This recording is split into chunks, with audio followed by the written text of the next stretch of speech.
Hello students, welcome to magnet brains. मैं रूपाली वर्मा। आज हम आपके लिए बहुत ही अच्छा एक चैप्टर यानी कि एक निबंध लेकर आए हैं हजारी प्रसाद द्विवेदी जी का। अब ये किसका है पहले जान लें हम। ये है आज हमारा क्लास 12 का हिंदी इलेक्टिव की बुक है अंतरा भाग 2। इसके गद्य खंड के अध्याय का आखिरी चैप्टर है कुटज। ये एक ऐसा चैप्टर हमारे सामने हजारी प्रसाद द्विवेदी जी का एक ऐसा निबंध हमारे सामने है जो हमें एक्चुअल में अपने जीवन में बहुत कुछ सीखने के लिए बोलता है। वो एक पेड़ है और उस पेड़ ने हमको अपने जीवन में इतना कुछ बताया है कि जिसे एक प्रेरणा के स्रोत के रूप में यहाँ पर रखा है। ठीक है ना। तो आप सभी को मैं पहले बता दूं कि क्लास 12th में हमारे 2 कोर्स चलते हैं, आपका कोर और इलेक्टिव। तो यहाँ पर हम जैसे कि इलेक्टिव करा रहे हैं तो इलेक्टिव बुक का में हमारी 2 बुक्स चलती हैं।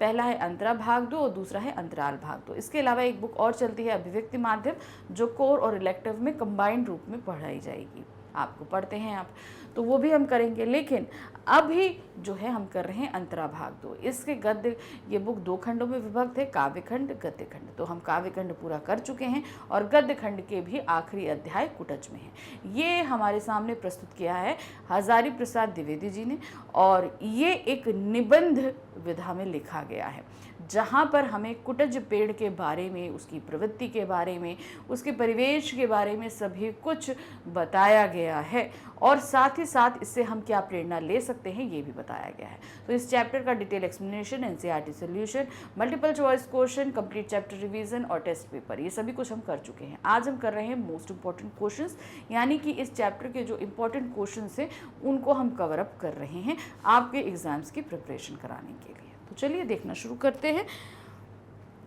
सबसे पहला जो हमारा प्रश्न है, यहाँ पर सभी सब्जेक्टिव क्वेश्चंस रहेंगे। पहला प्रश्न है, शिवालिक के बारे में लेखक ने क्या बताया है तथा वहां पर पाए जाने वाले पेड़ों को बेहया क्यों कहा गया है। शिवालिक एक पर्वत मतलब श्रृंखला है, उसको बताया, उसके बारे में बताया है और यहाँ पर जो पेड़ होते हैं वो बहुत ही विषम परिस्थितियों में पैदा हो रहे हैं, तो उन्हीं को इसलिए बेहया कहा गया है। शिवालिक के बारे में लेखक ने बताया है कि हिमालय के नीचे की शैल मालाओं को शिवालिक की पहाड़ी कहा जाता है। भाई हिमालय तो हम सभी को पता है कि बहुत ऊंचा है, तो अब उस ऊंचाई से नीचे भी कुछ पर्वत है, स्टार्टिंग में पढ़ते हैं, तो वो शिवालिक पर्वत श्रृंखला कहलाती है। लोगों का मानना है यह शिव की जटाजूटी यानी जटाओं का निचला भाग है। अब हिमालय को जो है वो शिव का आवास कहा जाता है। हम सभी को पता है कैलाश पर्वत पे माना जाता है कि शिव जी रहते हैं और ये शिवालिक पर्वतमालाएं जिस तरीके से फैली हैं, जैसे कि शिव जी की जो जटाएं होती हैं, जो बाल होते हैं, उनको जटाजूटी या जटाएं कहा जाता है। तो कहते हैं कि इन जटाओं का जो निचला हिस्सा है वो ये शिवालिक पर्वत श्रेणी के रूप में हमारे सामने है। इतना नीरसता, कठोरता और सूनापन देखकर यह बात सही प्रतीत होती है, क्योंकि यहाँ पर आपको निर्जनता मिलेगी, सूनापन मिलेगा, हरियाली भी नहीं है। तो ये सारे, और कठोरता है, ये सारी चीज़ें हैं। इन शैलमालाओं में वृक्षों का अभाव है, जैसे मैंने बोला ना, हरियाली भी नहीं है, तो बहुत ही कम आपको इक्का दुक्का पेड़ देखने को मिलेंगे। परंतु लेखक को वहाँ पर कुछ छोटे से वृक्ष दिखाई दिए। अब ये नहीं है कि पेड़ नहीं है, अब इन कठोर परिस्थितियों में भी कुछ पेड़ होते हैं, तो वहां पर उनको कुछ पेड़ दिखाई दिए। शिवालिक श्रृंखलाओं पर हरियाली नहीं है क्योंकि यहाँ भयंकर गर्मी है तथा पानी का अभाव है। इन विकट परिस्थितियों में भी कुछ पौधे हरे भरे तथा मस्त दिखाई देते हैं। लेखक ने शिवालिक पर पाए जाने वाले पेड़ों को इसी कारण बेहया कहा है कि क्योंकि विकट परिस्थितियों में भी ये बेशर्मों की तरह वहां पर टिके रहते हैं। तो कहने का तात्पर्य है कि एक ऐसा एरिया जहां पर आपको अनुकूल वातावरण नहीं मिल रहा है पेड़ों के लिए। अब पेड़ों को, किसी भी पेड़ को डेवलप होने और अच्छा हरा भरा बना रहने के लिए क्या चाहिए? नरम मिट्टी चाहिए, आपको आसपास जो है नरम वातावरण चाहिए। नरम वातावरण का मतलब है जिनमें मॉइस्चर हो और क्या कहते हैं, ठंडा, बहुत ज़्यादा गर्म नहीं, बहुत ज़्यादा ठंडा नहीं, और साथ ही साथ जो है अच्छी हवा हो। यहाँ पर जो शिवालिक पर्वतमालाओं पर जो पर्यावरण, जो मौसम बना है वो बिल्कुल ही विपरीत है, एकदम कठोर है, क्योंकि यहाँ पर मिट्टी नहीं है पेड़ों के उगने लायक, इसलिए यहाँ पेड़ नहीं रहते। यहाँ पर गर्मी बहुत ज़्यादा है, सूनापन है, हरियाली नहीं, तो एक नमी भी आपको यहाँ देखने को नहीं मिलेगी। तो ये सारा वातावरण एक पेड़ के लिए बहुत ही विपरीत वातावरण, लेकिन इस पर भी कुछ पेड़ वहाँ पर उगते हैं और अपनी इस प्रवृत्ति, पेड़ की जो प्रवृत्ति होती है उसके विपरीत वो वहाँ पर वो सारे काम बता रहे हैं, इसलिए इसको बिल्कुल बेहया कहा है हजारी प्रसाद द्विवेदी जी ने। प्रश्न संख्या 2 है, कालिदास ने हिमालय को पृथ्वी का मानदंड क्यों कहा है तथा कालिदास ने आषाढ़स्य प्रथम दिवसे किस संदर्भ में लिखा है? तो कालिदास की जो आपकी महाकाव्य है मेघदूतम, उसमें यहाँ इस का बोला गया है, हिमालय के बारे में बताया गया है। तो उन्होंने ऐसा क्यों कहा है? देखिए, हिमालय की श्रेणियां पूर्व में बंगाल की खाड़ी तथा पश्चिम में पश्चिमी समुद्र अरब सागर में प्रवेश करती हैं। तो आप अगर देखोगे तो इस तरीके से जो बना है वो बंगाल की खाड़ी से लेकर कहाँ, अरब सागर तक है। ये तराजू के 2 परलों की तरह बटी हुई सी प्रतीत होती है। पश्चिम में पूर्व तक फैले हिमालय पर्वत में ऐसा लगता है मानो इसने पृथ्वी को 2 भागों में बांट दिया है। अब ये पर्वत श्रृंखलाएं बहुत ऊंची हैं, इससे ये प्रतीत होता है कि पृथ्वी जो है वो 2 हिस्सों में बट गई है, क्योंकि आप कहते हैं ना कोई भी चीज़ अगर एक है तो वो समतल पोर्शन में है, लेकिन हिमालय जो है वो क्या है, बीच में खंडल का। आप सभी को पता है हिमालय का निर्माण किस तरीके से हुआ, जब ये क्या कहते हैं पेंड्रा से अलग हुआ तो वो जाकर जब इस एरिया पर टकराया तो उस टकराहट के कारण ही ये पर्वत श्रृंखलाएं बनी और अभी भी ये टकराहट जारी है और हर साल 1 सेंटीमीटर ये पर्वत श्रृंखला बढ़ ही रही है। ये चीज़ है, हम सभी को पता है। तो वो टकराव की वजह से हिमालय जब पैदा हुआ तो इतना ऊंचा हो गया कि ये 2 हिस्सों में बटा हुआ सा प्रतीत होता है। इसी कारण कालिदास ने उसे पृथ्वी का मानदंड कहा है। मानदंड का मतलब क्या होता है, जहां पर मापने का पैमाना हो। अब 1-2 परले में बटा हुआ है तो यानी कि वो मानदंड हुआ, क्योंकि वो उन दोनों के ए पार्टीशन को दिखा रहा है। कालिदास के मेघदूत ग्रंथ का यक्ष अपना 1 वर्ष का निर्वासन काल रामगिरी पर बिता रहा है। तो मेघदूत में आप अगर ग्रंथ नहीं पढ़ा है तो आप चाहो तो कभी पढ़ सकते हो। उसमें क्या था, जो है यक्ष को निर्वासन काल दिया गया था और उसको कहाँ भेज दिया गया था, शिवालिक मतलब पर्वत श्रृंखलाओं पे भेज दिया था। तो रामगिरी से उसने 1 साल जो है अपना निर्वासन काल यहाँ पर बिताया था। 8 मास उसने जैसे तैसे पत्नी वियोग में बिता लिए, किंतु जब वर्षा ऋतु के प्रथम महीने आषाढ़ के दिन आकाश में बादल देखे तो वह वियोग से भर गया। अब चूंकि उसको अपने प्रेम के कारण ही जो है निर्वासन मिला था, तो इस वजह से जब वो अपनी पत्नी से तो जैसे तैसे रहा, लेकिन वर्षा काल जो है वो कामेक्षा को बहुत ज़्यादा उग्र करता है। और जब वर्षा ऋतु का आषाढ़ मास का पहला दिन आया तो जैसे ही उसने बादल देखे, उसकी जो भावनाएं हैं वो बहुत ज़्यादा उग्र हो गई। वो अपनी पत्नी को बहुत ही ज़्यादा याद करने लगा। उस समय मेघ की दशा का वर्णन करते हुए कालिदास ने पहले श्लोक का प्रारंभ आषाढ़स्य प्रथम दिवसे में किया है। अर्थात उसने कालिदास जी ने यक्ष की मनोदशा बताने के लिए जो श्लोक लिखना शुरू किया, उसकी प्रथम पंक्ति यही थी कि आषाढ़ के प्रथम दिवस में यक्ष की ऐसी स्थिति हुई। तो इसीलिए उस श्लोक का आरंभ उन्होंने इन पंक्तियों से किया था। प्रश्न संख्या 3 है, रहीम ने कुटज को क्या चपत लगाई थी, ये और क्यों? अब यहाँ पर कुटज, ये जो हम पाठ पढ़ रहे हैं, इसमें रहीम जी ने कुटज के लिए क्या कहा है ये चीज बतानी है। रहीम एक महान कवि तथा दरियादिल आदमी थे, लेकिन यह दुनिया स्वार्थी है। जब उसका मतलब निकल जाता है तो उसे बहिष्कृत कर दिया जाता है। रहीम के साथ भी यही हुआ। एक राजा ने उनका आदर सम्मान किया तथा दूसरे ने उन्हें बाहर निकाल दिया, ये हुआ। इस पर रहीम को गुस्सा आया, अतः खराब मानसिक स्थिति में उन्होंने कुटज को चपत लगा दी। अब भाई किसी भी व्यक्ति का अगर को निकाल दिया जाएगा तो उसके, अब वो भी एक कवि का तो बहुत ही मान सम्मान, बहुत ही इमोशनल होते हैं। तो जब उनका ये इमोशंस निकला तो उन्होंने कुटज को लेकर बात लिखी।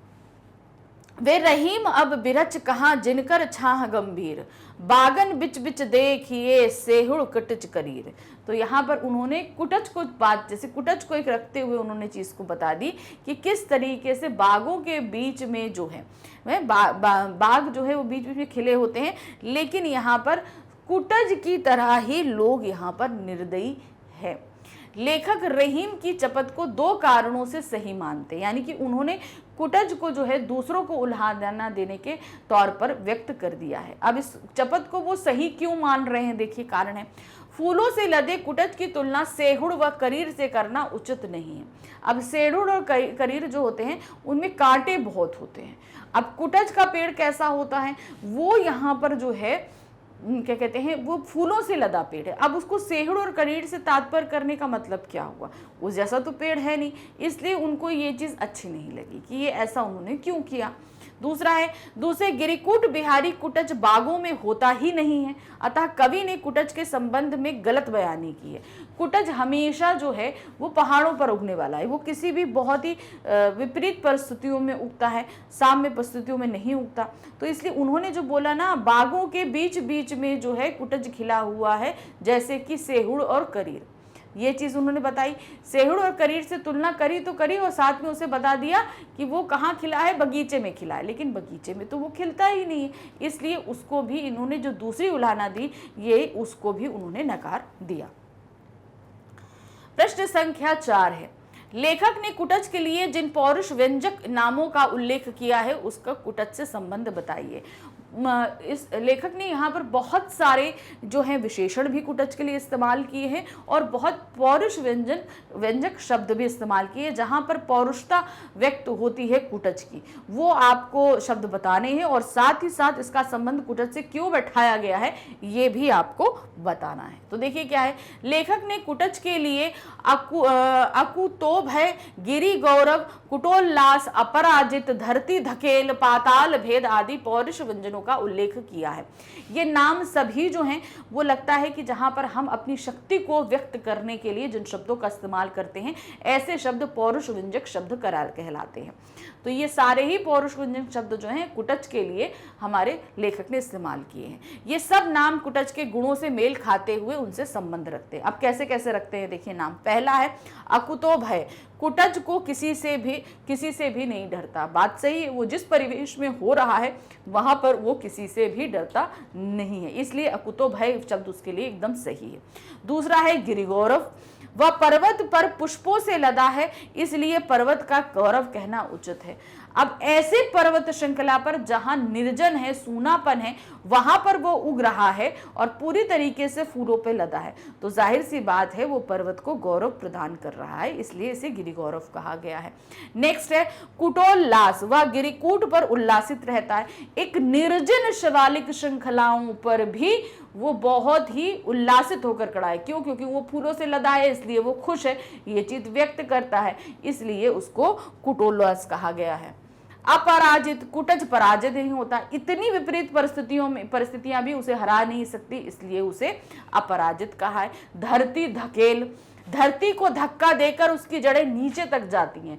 अब देखिए वो पथरीली सरफेस पे होता है, लेकिन पानी लेने के लिए उसकी जड़ें जो है ना वहां तक चली जाती है जहां तक उसको पानी मिलता है ना। भाई किसी भी पेड़ को लिए पानी जरूरी होता है, तो वो उग तो ऊपर गया लेकिन उसे पानी की जो आवश्यकता है, अब वो खुद कर नहीं जा सकता, तो उसकी जड़ें वहां कहां तक जाती हैं, पाताल तक जाती हैं, जहां से वो पानी खींच के लाती हैं उसके लिए।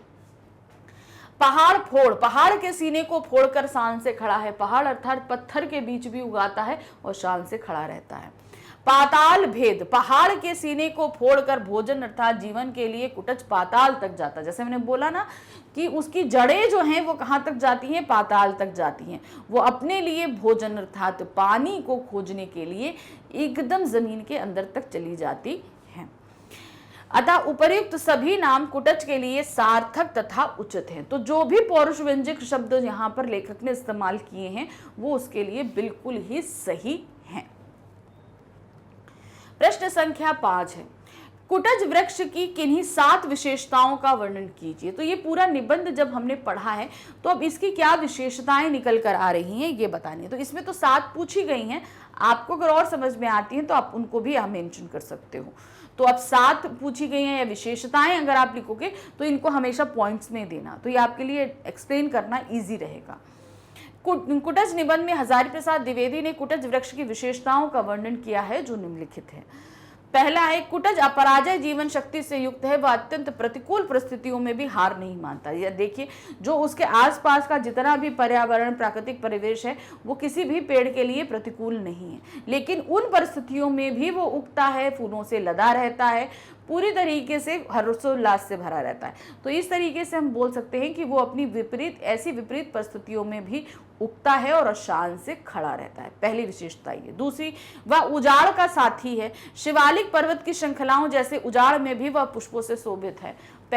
दूसरी विशेषता, ऐसा जहां पर पेड़ का खिलना भी मुश्किल है और खिल जाए तो टिका रहना मुश्किल है, ऐसी विपरीत परिस्थितियों में पेड़ उगता है, बड़ा होता है और फूलों से लदा हुआ खड़ा है। तो इसलिए ये विपरीत परिस्थितियों में भी जो है जीवित रहता है। इसीलिए इसको उजाड़ का साथी कहा गया, क्योंकि आसपास जो है उसके कोई भी इस तरह की हरियाली तक नहीं रहती, पूरा बियाबान बंजर, और उसमें ये अलग अलग से एक पेड़ खड़ा रहता है। नेक्स्ट है, कुटज स्वाभिमानी प्रकृति का वृक्ष है, वह किसी से भीख नहीं मांगता तथा शान से जीता है। अर्थात वो विपरीत परिस्थितियों में उगा, लेकिन पानी के लिए, भोजन के लिए वो किसी पर डिपेंड नहीं है। अब डिपेंड नहीं मतलब अगर वो पत्थर पर खिल गया है तो वो अपना भोजन लेने के लिए खुद पाताल तक जाता है और वहां से वो अपने लिए भोजन निकालता है। ये नहीं कि कोई आए मुझे पानी डाले तो मैं खिला रहूं, इसलिए वो किसी से भीख नहीं मांगता, वो अपने लिए पाताल से पानी, यानी इसकी जड़ें जो है पाताल तक जाती हैं और वहां से वो अपने लिए पानी खींच के लाता है। वह निर्भीक भाव से जीवन जीता है तथा किसी से नहीं डरता। अब इतनी विपरीत परिस्थितियों में होने के बावजूद भी उसके अंदर डर नहीं है। क्यों? क्योंकि कहते हैं ना, जब हम विपरीत परिस्थितियों में होते हैं तो कोई मुझे नष्ट कर दे, इस चीज़ का हमें बहुत ही ज़्यादा डर रहता है। तो यहाँ पर वो विपरीत परिस्थितियों में है, लेकिन डर नहीं है कि वो सूख जाएगा, मुरझा जाएगा। क्यों? क्योंकि वो जो है सेल्फ डिपेंडेंट है, अपने लिए सारी चीज़ों को अरेंज करना वो अच्छी तरीके से जानता है।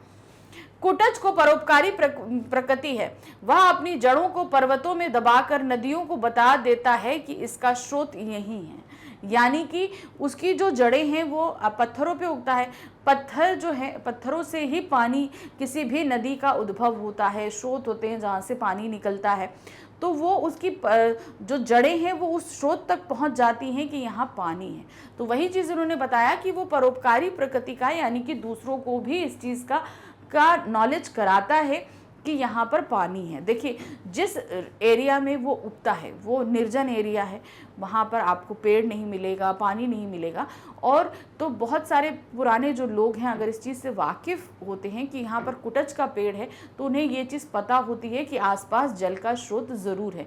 क्यों? क्योंकि वो उनकी जड़ों का फॉलो करते हैं और उस पानी तक पहुँच जाते हैं जहाँ उनको अपनी प्यास बुझ सकते हैं। इसीलिए इसको परोपकारी पेड़ भी कहा है, क्योंकि ये दूसरों की हेल्प करता है पानी को पाने में। कुटज विषम परिस्थितियों में भी प्रसन्न रहता है। आसपास इतनी विषम परिस्थितियां हैं लेकिन तब भी वो खुशहाल है। वह सुख दुख, प्रिय अप्रिय में समान भाव से है। मौसम अनुकूल हो या विपरीत हो, चाहे जैसा भी हो, वो समान भाव से खिला रहता है और एंजॉय करता है। तो इसीलिए इसको सुख दुख का साथी भी कहा गया है। प्रश्न संख्या 6 है, कुटज पाठ का प्रतिपाद्य बताते हुए उसके उद्देश्य को स्पष्ट कीजिए। अब कुटज में हमको इसमें कवि लेखक ने क्या बताने का कोशिश की है और किस उद्देश्य से इस पाठ को प्रस्तुत किया है, ये बताना है। तो जैसे आप बताओगे कि कुटज कितनी विपरीत परिस्थितियों में होते हुए भी बहुत ही उल्लास के साथ खड़ा हुआ है, तो यहाँ पर लेखक को ये पाठ हमारे सामने प्रस्तुत करने का उद्देश्य यही है कि हमें उससे सीखना चाहिए, क्योंकि हमारे जीवन में भी बहुत ही विपरीत परिस्थितियाँ उपस्थित होती हैं, तो हम हार के बैठ जाते हैं, दुख होते हैं, विलाप करते हैं। तो हमें ये सब नहीं करना। कुटज जैसे विषम परिस्थितियों में भी अपने आप को बहुत ही प्रसन्न रखता है, हर चीज़ से लड़ता है, जूझता है और अपने लक्ष्य को प्राप्त भी करता है। तो हमें भी अपने जीवन में उससे प्रेरणा लेनी चाहिए और विपरीत परिस्थितियों से लड़कर आगे निकलकर सब कुछ प्राप्त करना चाहिए। तो देखिए क्या है, कुटज हजारी प्रसाद द्विवेदी का ललित निबंध है। ललित मतलब कुछ नया सा निबंध है। आप सभी को पता है हजारी प्रसाद द्विवेदी आधुनिक लेखक माने जाते हैं, आधुनिक काल के। तो उनका जो निबंध लिखा गया है इसलिए इसको ललित निबंध कहा गया है। इस निबंध में कुटज फूल की प्रकृति का वर्णन किया गया है, जो हिमालय पर्वत की ऊंचाई पर सूखी शिवालिक के बीच उगने वाला एक जंगली फूल है। इस कुटज के फूल में ना विशेष सौंदर्य है ना सुगंध है, परंतु फिर भी लेखक ने उसमें मानव के लिए एक संदेश पाया है। जैसे मैंने बताया, संदेश पाया है। कुटज की अपराजय जीवन शक्ति, स्वावलंबन, आत्मविश्वास तथा विषम परिस्थितियों में भी शान के साथ जीने की क्षमता है। तो यही सारी चीजें उन्होंने हमको प्रेरणा के लिए बताया कि हमें भी उससे प्रेरणा लेनी चाहिए और विषम परिस्थितियों में जो है समान भाव से, जीवन शक्ति के साथ, स्वावलंबन के साथ जीना चाहिए। वह समान भाव से सभी परिस्थितियों जैसे सुख दुख, प्रिय अप्रिय आदि को स्वीकार करता है। उसे जो कुछ मिलता है उसे सहर्ष स्वीकार करता है। ये नहीं कि मुझे ये नहीं चाहिए तो मुझे वो नहीं चाहिए, जैसे हम लोग अक्सर करते हैं। तो लेकिन कुटज को चाहे जैसा पर्यावरण मिले, जैसी प्रकृति मिले, जैसे वो कठोर परिस्थिति में है, इससे ज़्यादा कठोर क्या होगा, मान लीजिए बारिश नहीं है, बहुत ही भयंकर धूप है, उसमें भी वो खुश है, बारिश होती है तो भी खुश है। तो वो समान भाव से अपने जीवन को जीता है। सामान्य से सामान्य वस्तु में भी ये विशेष गुण हो सकते हैं, यह बताना इस निबंध का उद्देश्य है। यानी कि आपके अंदर वो विशेष गुण है कि आप, जैसे हम लोग बोलते हैं यार हम लोग के पास इतनी ताकत कहाँ की ये सारी चीज़ें कर सके, ऐसा नहीं होता। हम एक सामान्य व्यक्ति होते हुए भी हमारे अंदर ऐसी बहुत सी विशेषताएं हैं कि हम इन सभी विपरीत परिस्थितियों में जो है कुटज से प्रेरणा लेकर उन परिस्थितियों का सामना कर सकते हैं।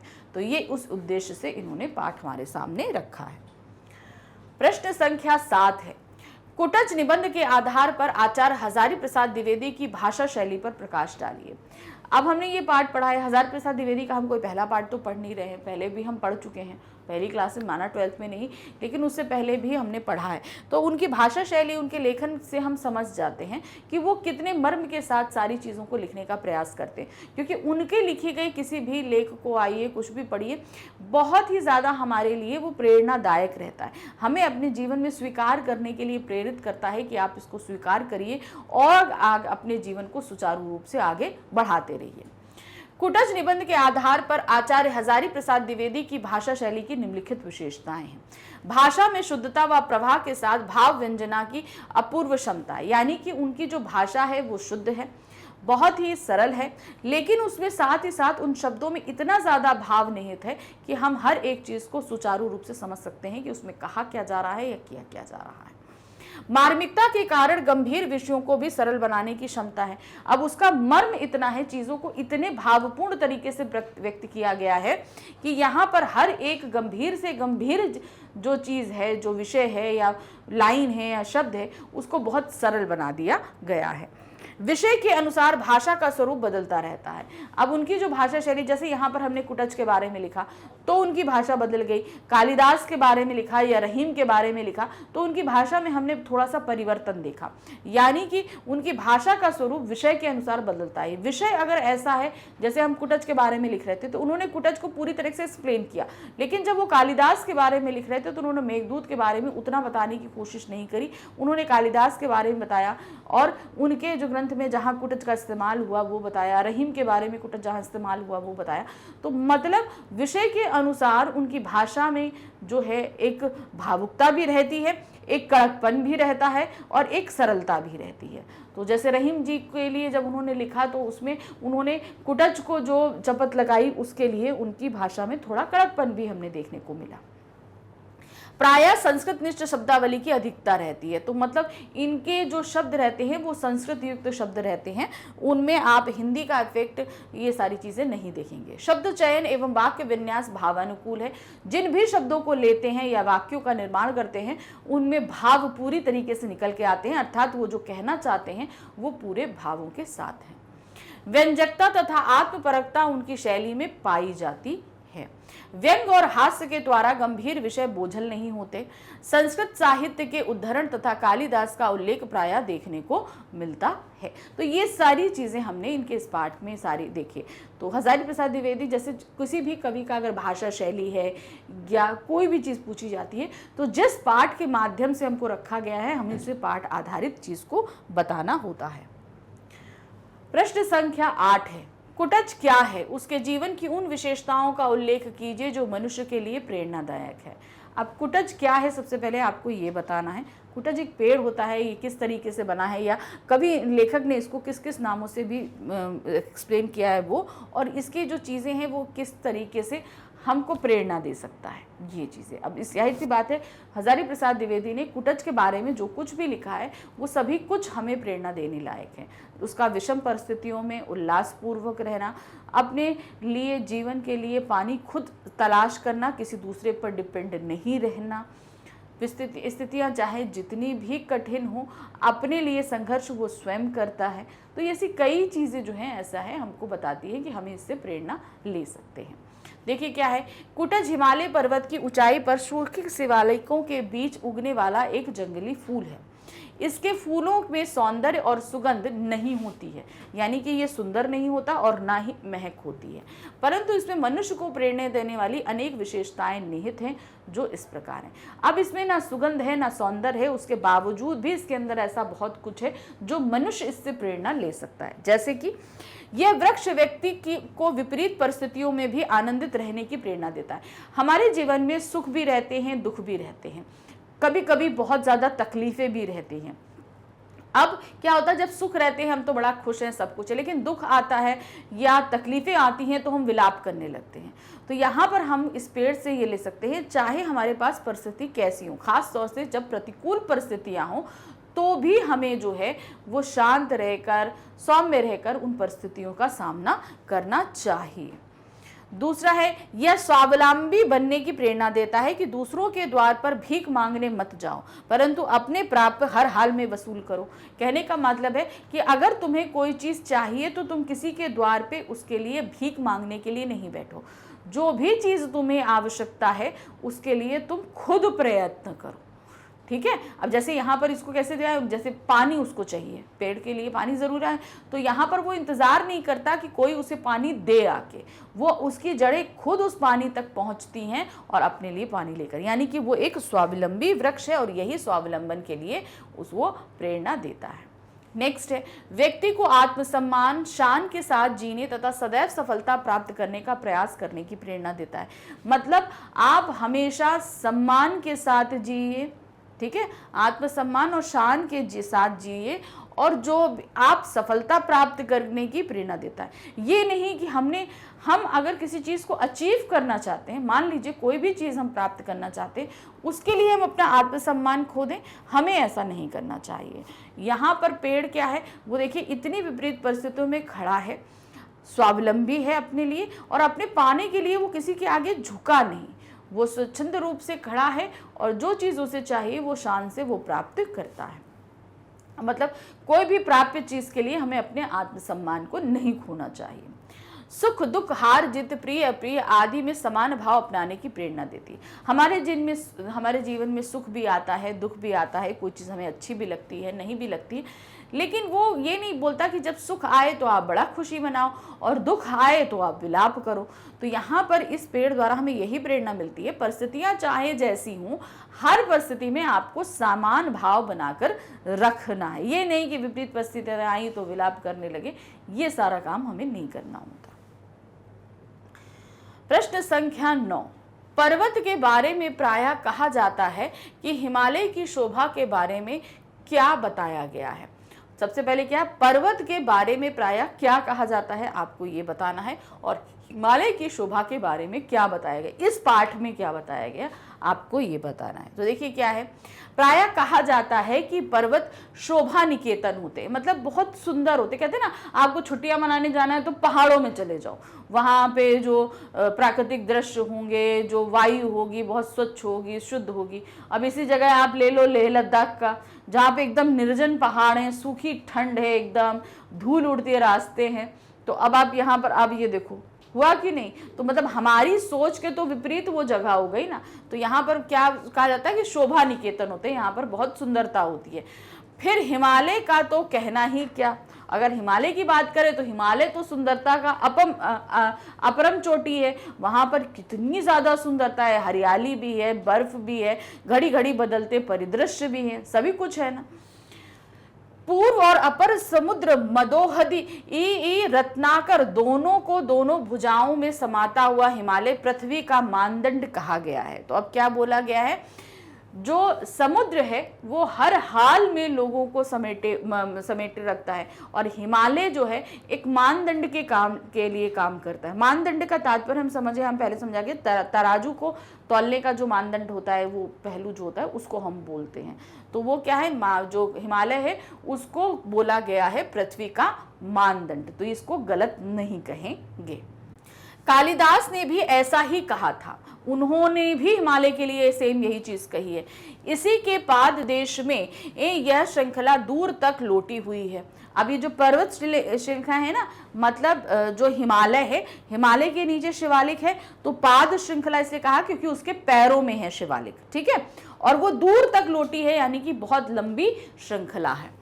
लोग इसे शिवालिक श्रृंखला कहते हैं। शिवालिक का क्या अर्थ है? शिवालिक या शिव की जटाजूट का निचला हिस्सा। शिवालिक किसे कहते हैं? उनकी जो जटाएं होती हैं उसका जो निचला हिस्सा होता है उसको बोला जाता है।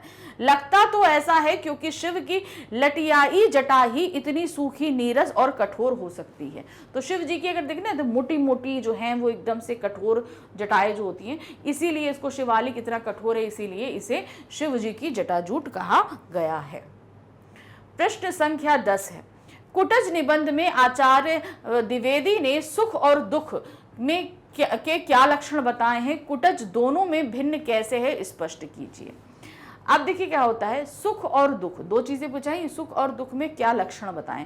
जब हम खुश होते हैं तो भाई बहुत ज्यादा एंजॉय करते हैं, उल्लास होते हैं, और दुख होता है तो हम विलाप भी करने लगते हैं, होता है ना। तो यहाँ पर क्या दिखाया है, कुटज पाठ में बताया गया है कि दुख और सुख तो मन के विकल्प हैं।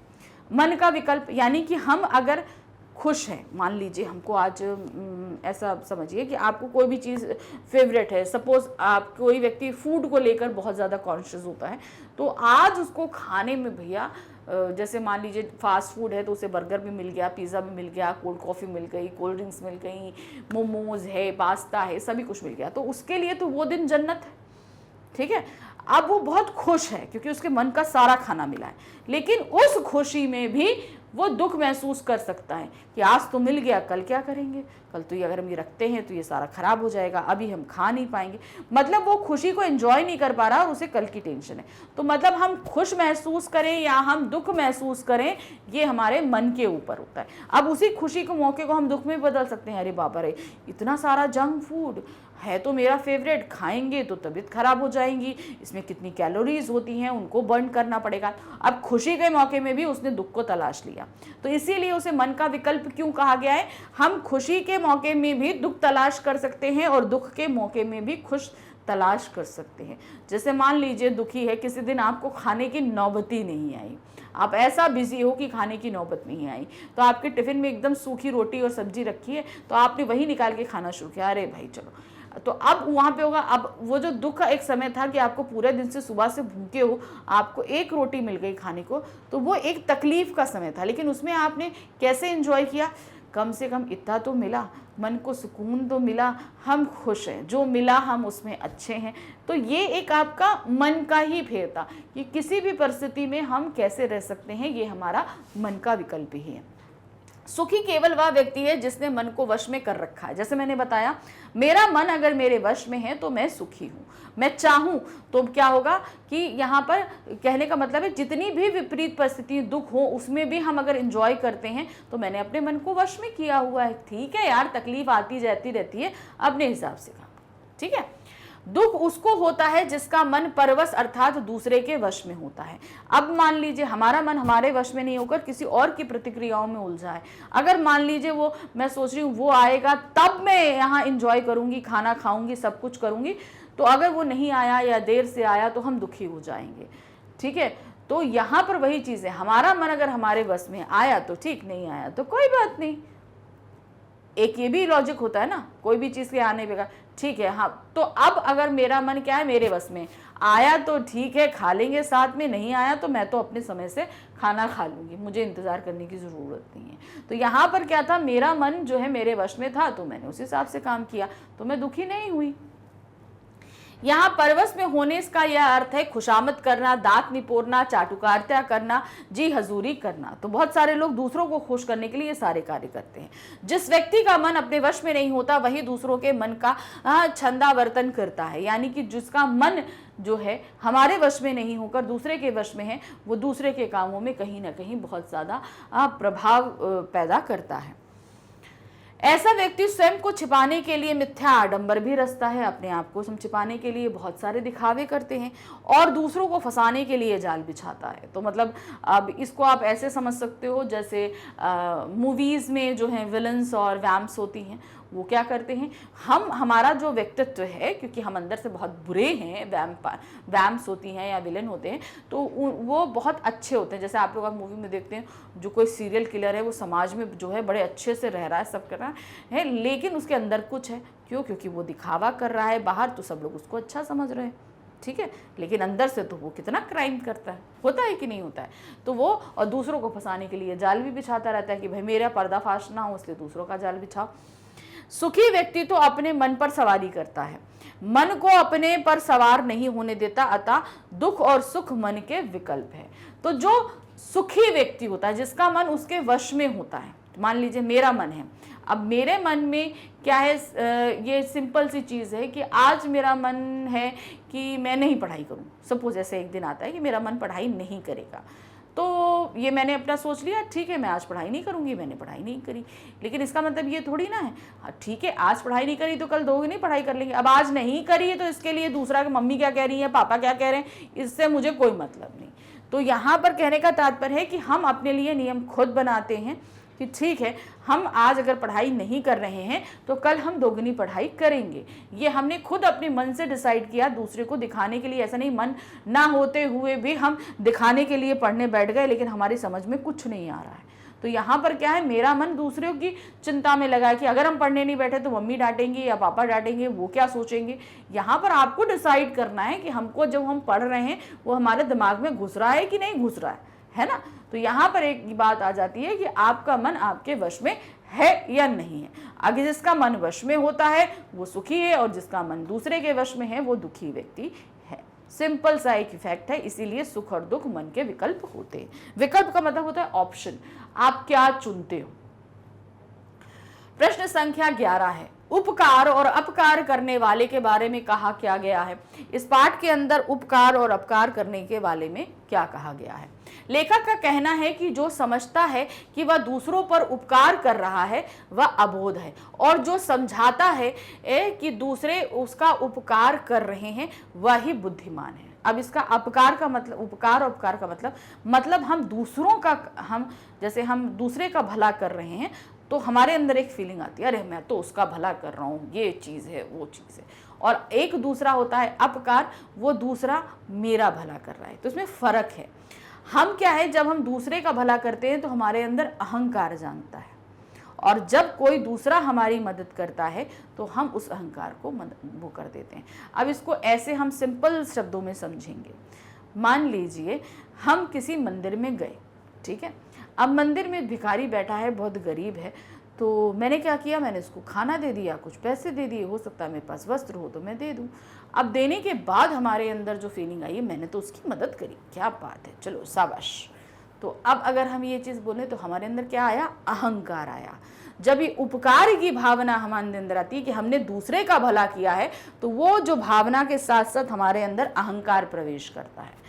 तो ये, और दूसरा क्या है, मान लीजिए उसी भिखारी को हमने खाना कपड़ा सब कुछ दे दिया और उसके बाद हम ये सोच रहे हैं कि कम से कम भगवान ने हमारे ज़रिए एक व्यक्ति का भला तो करवाया, कम से कम हम किसी की अच्छाई के लिए एक निमित्त मात्र तो बने, और ईश्वर ने, हम किसी का अच्छा कर पाए, ईश्वर ने हमारे हाथ तो ऐसा किया, हम ईश्वर का बहुत धन्यवाद करते हैं। तो मतलब ये हम अपकार हो रहा है, मतलब कोई दूसरा हमारा भला कर रहा है। वो व्यक्ति गरीब है लेकिन उसकी मदद करके जो है हमने अपने ऊपर दया करी है, हमने अपना काम अच्छा किया है। तो ये उपकार और अपकार की भावना होती है। तो यही चीज़ उन्होंने यहाँ बताया है कि दूसरों का उपकार कर रहा है वह अबोध है, और जो समझता है कि दूसरे उसका अपकार कर रहे हैं वो बुद्धिहीन है। कौन किसका उपकार करता है, कौन किसका अपकार करता है, ये बात विचारणीय है। मतलब हम किसी का भला कर रहे हैं या कोई हमारा भला कर रहा है, ये बात अभी क्लियर नहीं है। मनुष्य जी रहा है, केवल जी रहा है, अपनी इच्छा से नहीं, इतिहास विधाता की योजना से। अब यहाँ पर क्या है कि हम इस पृथ्वी पे आए हैं, हम जी रहे हैं, लेकिन ये हमारा इच्छा नहीं थी, ये किसकी थी? विधाता की इच्छा थी, तो हम इस धरती पे आए हैं। वो नहीं चाहते तो हम नहीं आते। तो ये क्या है? अपकार है। किसी को उससे सुख मिल रहा है, बहुत अच्छी बात है, नहीं मिल रहा है, मिल सका कोई बात नहीं है, परंतु उसे अभिमान नहीं होना चाहिए। मेन बेसिक है, उपकार है या अपकार है, हमें अपने अंदर ईगो को नहीं आना चाहिए, अभिमान या घमंड को लेकर नहीं आना चाहिए। सुख पहुंचाने का अभिमान यदि गलत है तो दुख पहुंचाने का अभिमान तो नितांत गलत है। मैंने बताया ना, अगर उस गरीब को मैंने मदद करी तो वो उसको सुख पहुंचा रहे हैं, तो इसका अभिमान अगर हम कर रहे हैं, तो अगर हम किसी जानवर को पीट रहे हैं तो उसका भी करना बहुत ही ज्यादा गलत है ना। तो समझ में आया ना उपकार और अपकार क्या है। प्रश्न संख्या 12 है, भाषा विज्ञानी पंडितों को क्या देखकर आश्चर्य हुआ? भाषा विज्ञानी पंडितों यानी कि जो भाषा को लेकर बहुत पकड़ रखते हैं, उन लोगों ने क्या ऐसी चीज देखी कि उन्हें बहुत ही ज्यादा आश्चर्य हुआ। भाषा विज्ञानी पंडितों को यह देखकर आश्चर्य हुआ कि ऑस्ट्रेलिया के सुदूर जंगलों में बसी जातियों की भाषा एशिया में बसी हुई कुछ जातियों की भाषा से संबंध है। अब ध्यान रखिए, कहाँ ऑस्ट्रेलिया, कहाँ इंडिया, लेकिन इन दोनों की जो सुदूर इलाकों की वो भाषा है वो आपस में मेल खाती है।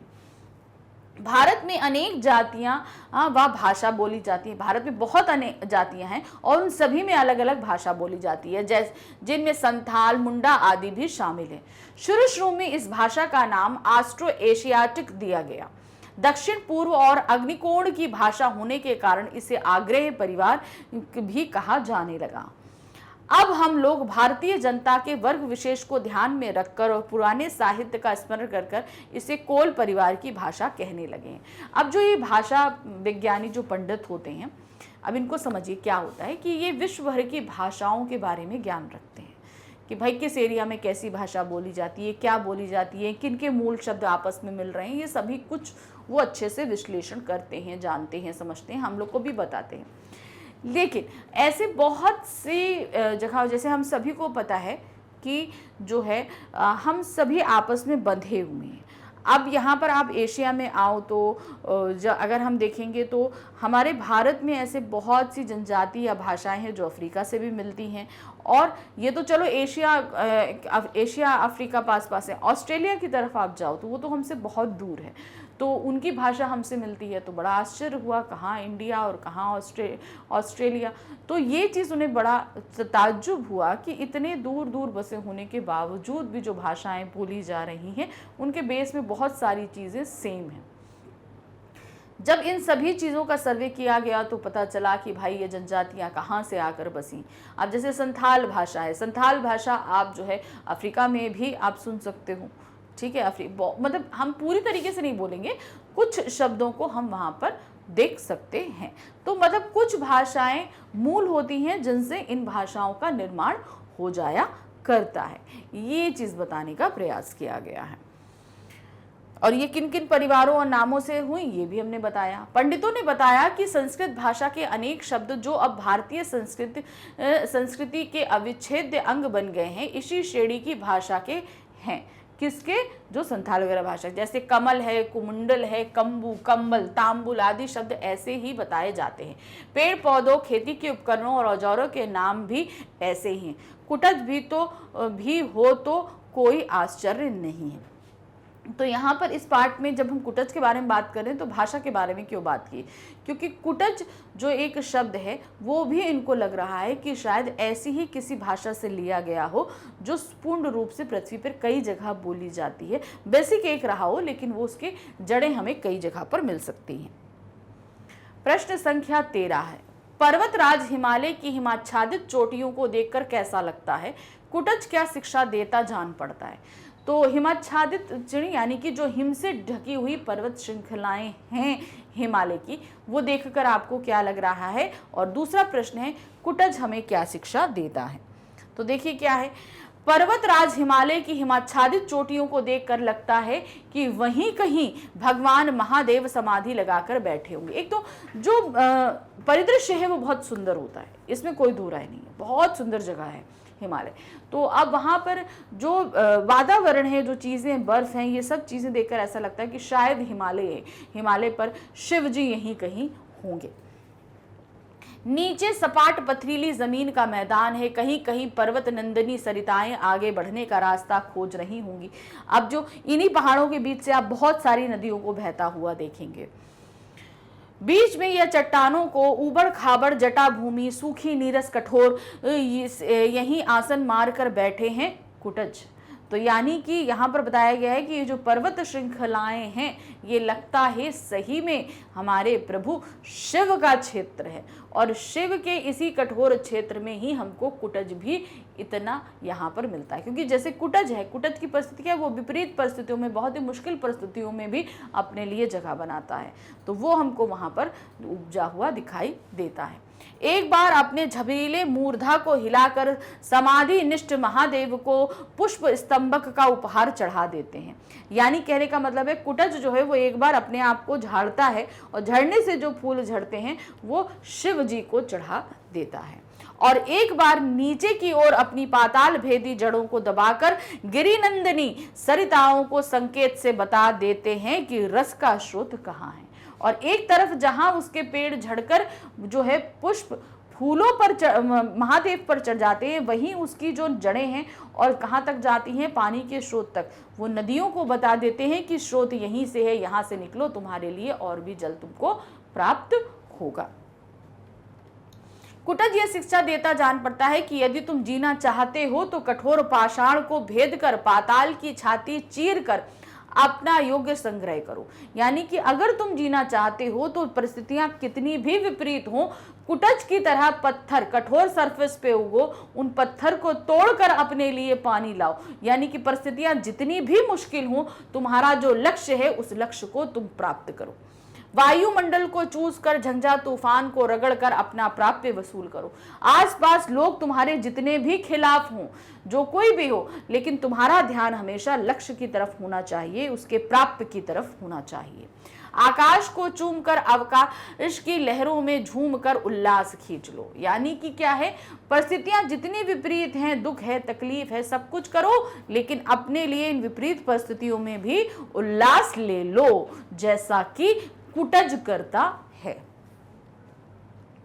प्रश्न संख्या 14 है, लेखक कुटज शब्द की व्याख्या किस किस रूप में करता है। उन्होंने कुटज को कई रूप में, कुटनी, कुटजा, कुटज, कुटजो, बहुत सारे शब्दों में बताया। इन सभी का अर्थ उन्होंने अलग अलग बताया है। तो देखिए क्या है, लेखक कुटज शब्द की व्याख्या करते हुए कहता है, कुटज अर्थात कुट से पैदा हुआ हो। किससे पैदा हुआ? कुट से। कुट घड़े को कहते हैं, ठीक है। किसको बोलते हैं? घड़ा जो होता है ना, घड़ा, उसको कुट बोलते हैं। घर को भी कहते हैं। कुट अर्थात घड़े से उत्पन्न होने के कारण प्रतापी अगस्त मुनि को भी कुटज कहा जाता है। तो अगस्त मुनि जो हैं वो घड़े से पैदा हुए थे, इसीलिए उनको जो घड़े से पैदा हुए, या कुट किसको बोला गया? घड़ा। और जो पैदा उससे हुआ तो वो क्या कहलाया? कुटज कहलाया। इसलिए अगस्त ऋषि घड़े से पैदा हुए से उनको भी कुटज कहा जाता है। घड़े से तो क्या उत्पन्न हुए होंगे, कोई और बात होगी। अब हम क्या, घड़े से क्या मतलब, कोई और बात होगी। संस्कृत में कुटिहारिका और कुटकारिका दासी को कहते हैं, ठीक है, दासी को बोलते हैं। कुटिया या कुटीर शब्द को कदाचित इसी शब्द से संबंध है। अब कुटिया माने घर होता है, ठीक है, कुटीर मतलब भी घर होता है। तो यहाँ पर बताया गया कि मे भी शायद इसी शब्द से संबंधित रहा होगा, ये हमें पता नहीं। क्या इस शब्द का अर्थ घर है? घर में काम काज करने वाली दासी कुटकारिका है और कुटहारिका है, कही जा सकती है। तो यहाँ पर कहने का मतलब है, क्या कुटज का शब्द जो है, कुट जो शब्द है, क्या वो घर होता है? क्योंकि यहाँ पर घर में काम करने वाली को कुटहारिका बोला जाता है। तो यहाँ पर उन्होंने कुटज के लिए कई शब्द, यानी कि घड़े से पैदा होने वाले अगस्त मुनि के लिए कुटज कहा गया, तो वही कुटहारिका और कुटकारिका को दासी कहा गया। और दूसरा चीज है कुटिया और कुटीर, जो कुट शब्द से बना है, उसका अर्थात घर होता है। तो यहाँ पर उन्होंने कई व्याख्याएं हमको बताई हैं। एक जरा गलत ढंग की दासी को कुटनी भी कहा जाता है, अर्थात जो दासी सही तरीके से घर के कार्य को ना करे, ना संभाले, तो वो क्या कहलाती है? कुटनी। संस्कृत में उसकी गलतियों को थोड़ा अधिक मुखर बनाने के लिए उसे कुटकनी भी कहा जाता है। अगस्त मुनि भी नारद मुनि की तरह दासी के पुत्र थे। घड़े से पैदा होने का तो कोई तुक नहीं है, ना मुनि कुटज के सिलसिले में, ना फूल कुटज के। फूल गमले में होते हैं अवश्य है, पर कुटज तो जंगल का सैलानी है। कुटज कहाँ होता है? जंगल में होता है। उसे घड़े या गमले से क्या लेना देना? शब्द विचारों तक अवश्य है। तो मतलब उन्होंने बताया कि कुटज जो है वो तो जंगल में है, ना वो घर में पैदा होता है, ना घड़े से पैदा होता है। आखिर उसका नाम कुटज क्यों रखा गया है? ये एक विचारणीय सब विषय है जिस पर हमको विचार करना चाहिए कि आखिर इसका नाम कुटज क्यों रखा गया है। प्रश्न संख्या 15 है, कालिदास ने कुटज का उपयोग कब और कहाँ किया है? ये बड़भागी क्यों है? अब कालिदास जी ने जो कुटज का इस्तेमाल है वो अपनी ये महाकाव्य मेघदूतम में किया है, मेघ की अभ्यर्थना के लिए, जहाँ पर जो है यक्ष को जो है चढ़ाने के लिए फूल नहीं मिलता, तो वो शिवालक की पहाड़ियों से कुटज के फूल से ही पूजा अर्चना करते हैं। तो देखिए क्या है, कालिदास ने आषाढ़स्य प्रथम दिवसे रामगिरी पर यक्ष को जब मेघ की अभ्यर्थना के लिए नियोजित किया तो कमबख्त को ताजे कुटज पुष्पों की अंजलि देकर ही संतोष करना पड़ा, क्योंकि उस निर्जन पहाड़ियों पे कोई फूल उगता नहीं। अब अर्चना करनी है तो फूल चाहिए, और फूल कहाँ मिला? कुटज का मिला। उसे चंपक नहीं, बकुल नहीं, नीलोत्पल नहीं, मल्लिका नहीं, अरविंद नहीं, फकत कुटज के फूल ही मिले। अब भाई इतनी निर्जन शिवालिक पहाड़ियों पे आपको कोई पेड़ ही नहीं मिलेगा तो फूल मिलने की बात ही नहीं। यानी कि वहां पे ना चंपक, ना बकुल, ना नीलोत्पल, मल्लिका, अरविंद, किसी भी के भी फूल नहीं मिले। सिर्फ मिला तो क्या मिला? कुटज मिला। और वही यक्ष ने जो है वो मेघों की अर्चना के लिए चढ़ाए। और यह और बात है कि आज आषाढ़ नहीं है, जुलाई का पहला दिन है, मगर फर्क भी कितना है। मतलब आषाढ़ का जो पहला महीना अर्थात बारिश का महीना होता है, लेखक हमारे जो लिख रहे हैं वो जुलाई का ही महीना है। तो वही जो उन्होंने बताया कि भाई कोई बात नहीं, अगर महीना अलग है तो क्या हुआ, कुटज तो अपने स्वरूप में ही खड़ा हुआ है। पर यक्ष बहाना मात्र है। कालिदास की भी ये क्या है, सापेन अनस्ति गतिमति महिमा होकर रामगिरी पहुंचे थे। अपने ही हस्त से इस कुटज पुष्प का अर्घ देकर उन्होंने मेघ की अभ्यर्थना भी की थी। शिवालिक की इस अनत्युचित पर्वत श्रृंखला की भांति रामगिरी पर भी उस समय और कोई फूल नहीं मिला होगा। कुटज ने उनके संतप्त चित्र को सहारा दिया और यह फूल बड़भागी है, अर्थात बहुत भाग्यशाली है जो पूजा अर्चना में चढ़ाया जाता। मतलब इन निर्जन शिवालिक क्षेत्र में उन्हें कोई फूल प्राप्त नहीं हुआ, तो उन्हें कुटज के रूप में जो फूल प्राप्त हुआ उसी से उन्होंने पूजा पाठ यानी कि अभ्यर्थना की। प्रश्न संख्या 16 है, कुटज पाठ हमें क्या संदेश देता है? आखिर ये पाठ हमें क्या चीज का संदेश दे रहा है ये बताना है। ये तो मैं अभी तक बता ही चुकी हूँ, विपरीत परिस्थितियों में अपने आप को सौम्य बनाए रखना, विलाप नहीं करना जैसे कुटज है। अब स्वावलंबन रखना, विपरीत परिस्थितियों में कोई भी सुख दुख अप्रिय हो सब में संभाव के साथ कार्य करना, ये हमें कुटज संदेश देता है। कुटज हिमालय की ऊंचाई पर सूखी शिलाओं के बीच उगने वाला जंगली फूल है। कुटज में न विशेष सौंदर्य है न सुगंध है, फिर भी लेखक ने उसमें मानव के लिए संदेश पाया है। कुटज में अपराजय जीवन शक्ति है, यानी एक ऐसी शक्ति है कि लोग उसको हराने से डरते हैं। अब देखिए वो इसलिए क्योंकि वो विपरीत परिस्थितियों में है, तो उसको हराना ऐसी ही मुश्किल है, ऑलरेडी वो इतना सख्त है। स्वावलंबन है, आत्मविश्वास है और विषम परिस्थितियों में भी शान के साथ जीने की क्षमता है। यानी बिल्कुल विपरीत परिस्थितियां हैं लेकिन तब भी वो अपने आप को शान से जीवित रखे हुए है। वह समान भाव से सभी परिस्थितियों को स्वीकारता है, यानी कि उसके पास सुख हो दुख हो, प्रिय हो अप्रिय हो, जीत हो हार हो, कुछ भी हो, वो अपने आप को सुखी बनाए रखता है। सब में उसका भाव सम रहता है। ये नहीं कि दुख आया तो विलाप कर रहे हैं, सुख आया तो एंजॉय कर रहे हैं। वो जो भी स्थितियां हैं वो अपने आप को उससे एंजॉय करवाता है। इसी प्रकार हमें भी अपनी जिजीविषा बनाए रखनी चाहिए और सभी स्थितियों को सहर्ष स्वीकार कर लेना चाहिए। तो मेन संदेश क्या है?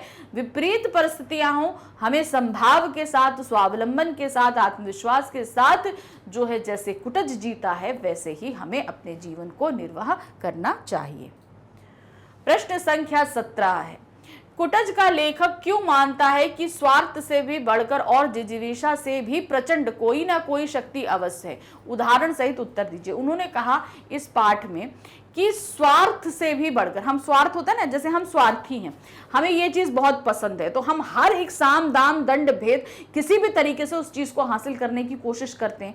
तो स्वार्थी कहीं ना कहीं, जो स्वार्थी व्यक्ति होता है वो अपने हित की पाने के लिए कहीं ना कहीं आपराधिक गतिविधि में संलग्न हो जाता है। तो यही चीज बताया गया है कि स्वार्थ से भी बढ़कर और जिजीविषा से भी प्रचंड कोई शक्ति होती है। जिजीविषा यानी कि जीने की जो इच्छा है उससे भी प्रचंड एक शक्ति है। अब वो शक्ति क्या है आपको इस पाठ के आधार पर बताना है उदाहरण सहित। तो देखिए यहाँ पर क्या दिया है, लेखक ये मानता है कि स्वार्थ से बढ़कर और जिजीविषा से भी प्रचंड कोई ये शक्ति अवश्य है, पर वह शक्ति क्या है, ये प्रश्न उठता है। वह शक्ति है सर्व के लिए स्वयं को नेछावर कर देना, यानी सब के लिए अपने आप से सारे कार्यों को करवाना। ये चीज आया समझ में? फिर है, व्यक्ति को आत्मा केवल व्यक्ति तक सीमित नहीं है बल्कि वह व्यापक है। अब हमारी आत्मा को उन्होंने, उनका मानना है कि सिर्फ हम तक सीमित नहीं रहती, वो बहुत व्यापक है।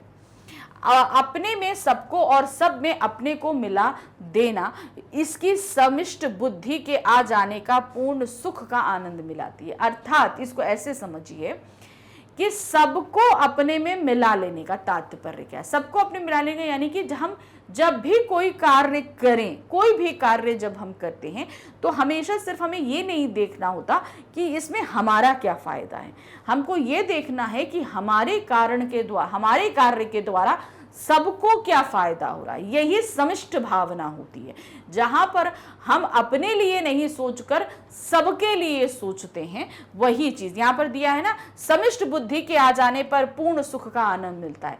जब हम सिर्फ अपने लिए कार्य करते हैं तो हमें वो सुख प्राप्त नहीं होता, लेकिन जब हम अपने कार्य द्वारा सभी को सुखी करते हैं तो जो संतुष्टि हमें प्राप्त होती है वो सुख से भी बढ़कर जो है वो हमें अच्छी लगती है।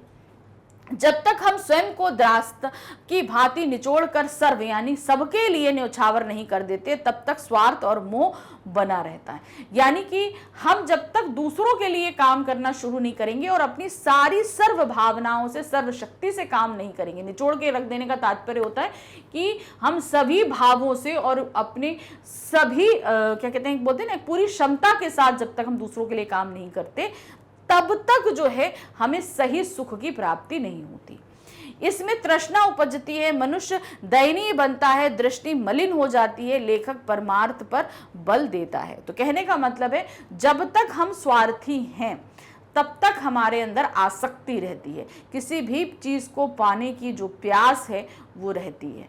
तो अगर आप सुख से जीना चाहते हैं और जीने की जो सही कामना है वो क्या है, वो है परोपकार। हमें बेसिकली क्या है, जब तक हम दूसरों की सेवा करते रहते हैं हमें अपने अंदर से सुख और संतुष्टि की प्राप्ति होती ही रहती है। तो मेन हमारे लेखक ने जो बल दिया है वो क्या दिया है, वो है परोपकार पर बल दिया, दूसरों का भला करिए।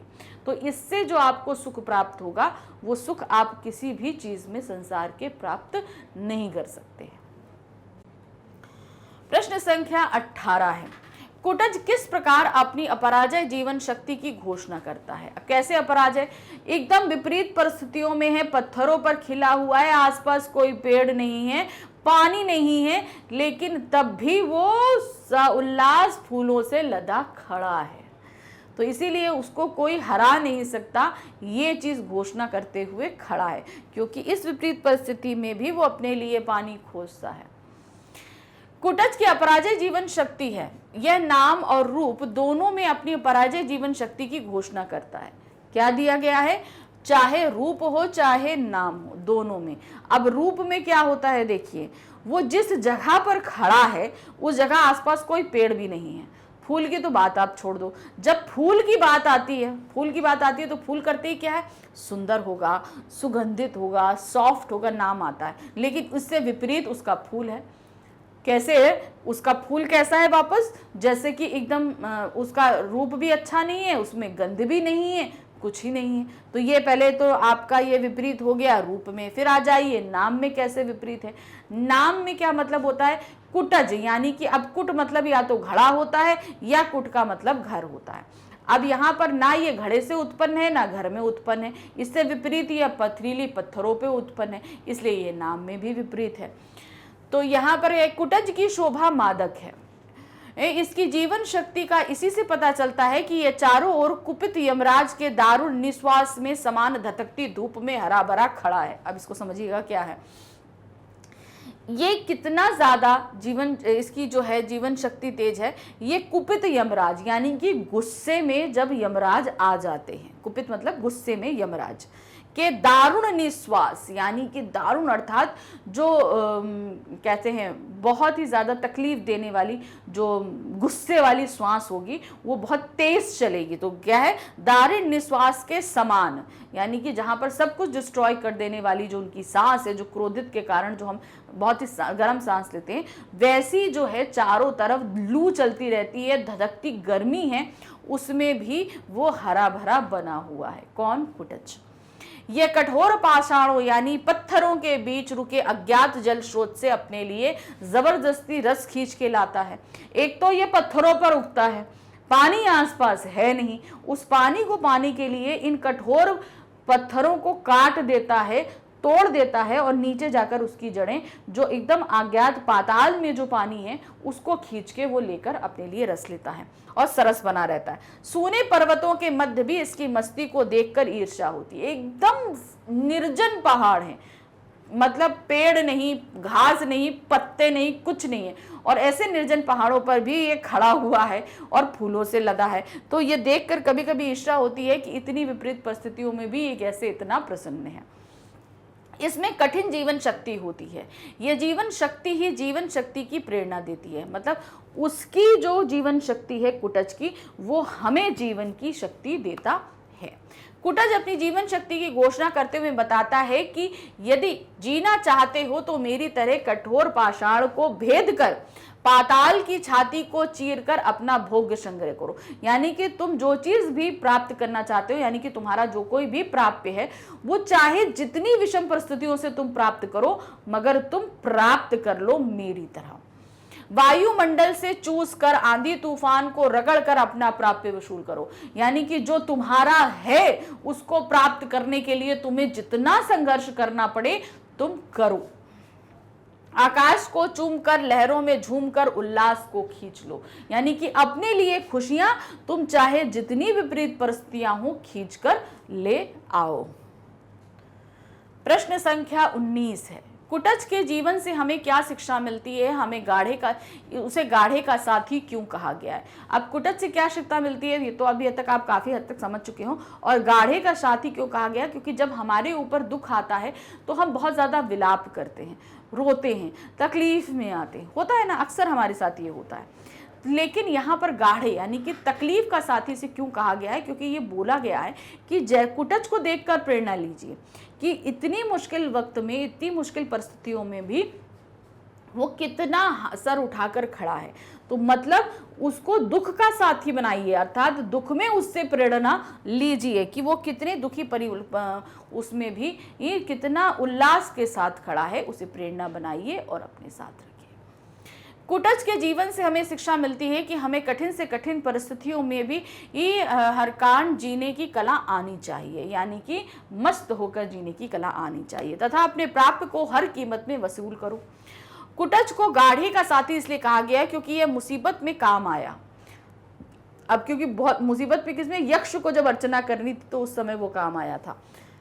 कालिदास ने आषाढ़ मास के प्रथम दिवस जब यक्ष को रामगिरी पर्वत पर मेघ की अभ्यर्थना करने के लिए भेजा गया, जब उसे और कोई ताजे फूल न मिले तब उसे ताजे कुटज फूलों की अंजलि देकर संतोष करना पड़ा था। यानी कि मुसीबत के समय यक्ष को उसने हेल्प करी थी, जब उसे कहीं एक भी फूल नहीं मिल रहा था। तो उसी तरीके से जब हम तकलीफ में हो, हमें कोई भी सहारा नहीं हो, तो उस समय कुटज हमारा सहारा होता है। अर्थात कुटज को देखिए कि वो कैसे जीवित है, कैसे जी रहा है, और उससे प्रेरणा लेकर अपने दुख के तकलीफ के समय जो है वो अपने जीवन को व्यतीत करिए। उसे चंपक, बकुत, नीलोत्पत, मल्लिका, अरविंद के फूल नहीं मिले, मिले तो केवल कुटज के फूल। इस प्रकार वे गाढ़े समय में उनके काम आया। वैसे यक्ष को तो बहाना है, कालिदास ही कभी रामगिरी पहुंचे थे और अपने हाथों से इस कुटज पुष्प का अर्ध देकर मेघ की अभ्यर्थना की थी। इस प्रकार कुटज गाढ़े का साथी है। तो यहाँ हजारी प्रसाद द्विवेदी जी का कहना है कि जो इन्होंने अपने काव्य में लिखा हुआ है कि रामगिरी पर्वत पर यक्ष ने अभ्यर्थना की, तो यक्ष का तो बहाना है। हो सकता है हमारे कालिदास ही कभी गए हों और वहां पर उन्होंने एक कुटज से जो है मेघों की अभ्यर्थना की हो। प्रश्न संख्या 20 है, कुटज में न विशेष सौंदर्य है न सुगंध है, फिर भी लेखक ने उसमें मानव के लिए संदेश पाया। इस कथन की पुष्टि करते हुए बताइए कि वह संदेश क्या है। तो यहाँ पर बेसिकली पूछा गया है कि मानव जीवन के लिए वो क्या संदेश देता है। अब कोई भी, जैसे फूल है, हम अगर फूल का नाम लेते हैं तो भाई वो बहुत सुंदर है, सॉफ्ट है, सुगंधित है, ये मन में आता है। लेकिन अगर हम कुटज के फूल को देखें तो ना वो सुंदर है, ना वो सॉफ्ट है, और ना ही उसके अंदर सुगंध है।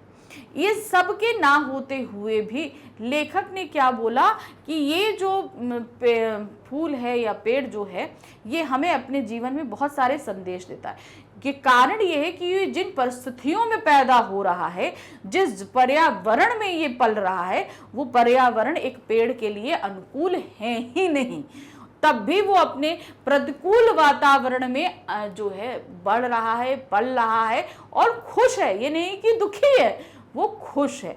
तो इसीलिए उन्होंने बोला है कि हमारे जीवन में भी ऐसे बहुत प्रतिकूल परिस्थितियां होती हैं, तो हम विलाप करते हैं। हमको बेसिकली विलाप नहीं करना, दुख नहीं करना, हमें उन परिस्थितियों में कुटज से प्रेरणा लेनी चाहिए और जीवित रहना चाहिए, अपनी विपरीत परिस्थितियों से लड़ना चाहिए। कुटज हिमालय की ऊंचाई पर सूखी शिवालिकों के बीच में उगने वाला जंगली फूल है। कुटज में न विशेष सौंदर्य है न सुगंध है, फिर भी लेखक ने उसने मानव जीवन के लिए संदेश पाया है। कुटज में अपराजय जीवन शक्ति है, स्वावलंबन है, आत्मविश्वास है और विषम परिस्थितियों में भी शान से जीने की क्षमता है। कि जितनी भी मुश्किल परिस्थिति हो, लेकिन वो शान से खड़ा हुआ है और अपने जीवन को जी रहा है। वह समान भाव से सभी परिस्थितियों को स्वीकारता है। इसी प्रकार और हमें भी अपनी जिजीविषा बनाए रखनी चाहिए और सभी स्थितियों में सहर्ष स्वीकार करना चाहिए। अर्थात हम इस पृथ्वी पर आए हैं जीने के लिए। जीने की इच्छा हमारे अंदर सबसे प्रबल इच्छा होती है, ये ध्यान रखिए। अब ये कैसे प्रबल इच्छा होती है, आप कहीं कहीं फंस जाओ तो देखो आप अपने आप को बाहर निकालने के लिए कितनी जद्दोजहद करोगे, तो वो हमारी जीने की इच्छा अर्थात जिजीविषा है। तो अब इस जिजीविषा को आपके ऊपर डिपेंड है, आप हंसी हंसी बिताओ या दुख से बिताओ, ये सारी चीजें डिपेंड करती हैं आप पर। और अगर आप हंसे तो भाई परिस्थितियां तो आती जाती रहती, कभी अच्छी है कभी बुरी हैं। तो कुटज को हमें देखकर सीखना चाहिए कि वो हमेशा विपरीत परिस्थितियों में रहता है, लेकिन तब भी खुशी खुशी रहता है। प्रश्न संख्या 21 है, कुटज क्या केवल जी रहा है? लेखक ने यह प्रश्न उठाकर किन मानवीय कमजोरियों पर टिप्पणी की है? अब देखिए, बहुत से लोग होते हैं जो यहाँ आए हैं और बस खाना पीना काम खत्म, वो बस आए हैं और जी रहे हैं, उनके जीवन का अपना कोई लक्ष्य नहीं है, ये चीज है। तो वही चीज उन्होंने यहाँ पर बोलने की कोशिश करी है, कुटज क्या केवल जी रहा है? लेखक ने यह प्रश्न उठाकर अनेक मानवीय कमजोरियों पर टिप्पणी की है। अब हमने बताया ना, बहुत से मानवों के अंदर कमजोरियां होती हैं, जो आए हैं सिर्फ इस जीवन में खाने पीने सोने काम करने, काम खत्म। उनके जीवन में कुछ अचीव करना या कुछ लक्ष्य प्राप्ति का कोई चीज उन्होंने टारगेट नहीं डिसाइड किया हुआ है। कुटज केवल जीता ही नहीं है, शान से और स्वाभिमान पूर्वक जीता है। तो कुटज का काम यहाँ नहीं है कि वो जीवित है, वो जिस तरीके से जी रहा है वो वाकई दिखा रहा है, वो शान से जी रहा है, स्वाभिमान से जी रहा है। केवल जीने से यह ध्वनित होता है कि वह विवशतापूर्ण जीवन जी रहा है।